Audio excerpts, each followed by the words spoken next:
നാടിനെ ശുചിയാക്കി കാക്കുന്നതിൽ ഹരിതകർമ്മ സേനാംഗങ്ങൾക്കുള്ള പങ്ക് വളരെ വലുതാണ്. ഹരിതകർമ്മ സേനയിലെ വനിതകൾക്ക് സഹായമായി ഓരോ പഞ്ചായത്തിലും പുരുഷന്മാരും ഉണ്ടാകും.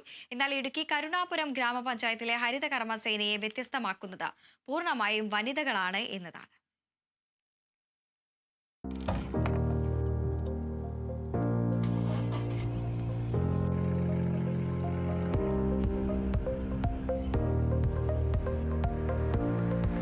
ഇത് സോണി, ഹരിതകർമ്മസേനയിലെ വനിതാ ഡ്രൈവറാണ്. ഇടുക്കി ജില്ലയിൽ ഹരിതകർമ്മസേനയിലെ ഏക വനിതാ ഡ്രൈവറും സോണിയാണ്. ഗ്രാമപഞ്ചായത്തിൽ ഹരിതകർമ്മസേന രൂപീകരിച്ചത് മുതൽ സോണിയാണ് ഡ്രൈവർ. 28 അംഗങ്ങളാണ് ഹരിതകർമ്മസേനയിൽ പഞ്ചായത്തിലുള്ളത്. 17 വാർഡുകളിലും ദിവസവും ഇവരുടെ സേവനം എത്തും. രാവിലെ 10 മണിക്ക് ആരംഭിക്കുന്ന ജോലികൾ അവസാനിക്കുന്നത് 5:30യോടുകൂടിയാണ്. കൂടുതൽ വനിതകൾ ഈ മേഖലയിലേക്ക് കടന്നു വരണമെന്നാണ് സോണി പറയുന്നത്. എല്ലാവരും ഈ മേഖലയിലേക്ക് കൂടുതലായിട്ട് കടന്നു വരണം. എല്ലാരും പുറകോട്ട് നിൽക്കുന്ന ഒരു മേഖലയാണിത്. ഇവരുടെ ഒക്കെ സപ്പോർട്ട് ഉള്ളതുകൊണ്ടാണ് എനിക്ക് ഇത്രയും നാളെ ഇതിനകത്തൊക്കെ നിൽക്കാൻ പറ്റിയത്. ആദ്യമൊക്കെ ഒരു പേടിയൊക്കെ ഉണ്ടായിരുന്നു. പിന്നെ ഇവരുടെ സപ്പോർട്ട് കാരണം ഞാൻ ഇത്ര വരെ എത്തി.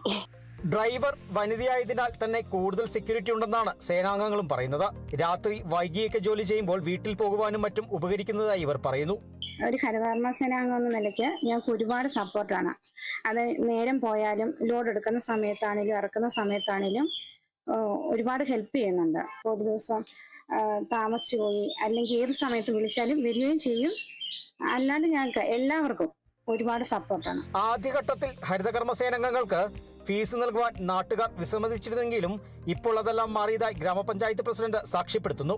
ഞങ്ങൾ ഈ ലോഡ് കയറ്റാനും ഇറക്കാനും എല്ലാം ഞങ്ങളുടെ ഹരിതകർമ്മസേന എല്ലാ അംഗങ്ങളും എല്ലാത്തിനും സഹകരിക്കും. ഞങ്ങളുടെ ഡ്രൈവറും ഞങ്ങളുടെ കൂടെ ലോഡ് എടുക്കാനും കയറ്റാനും എല്ലാം കൂടും.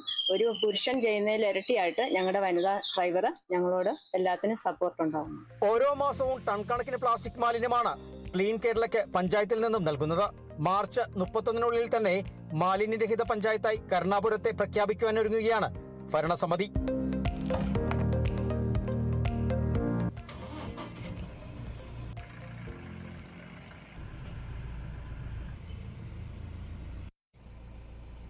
Bineesh Antony, Kerala vision news, Idukki.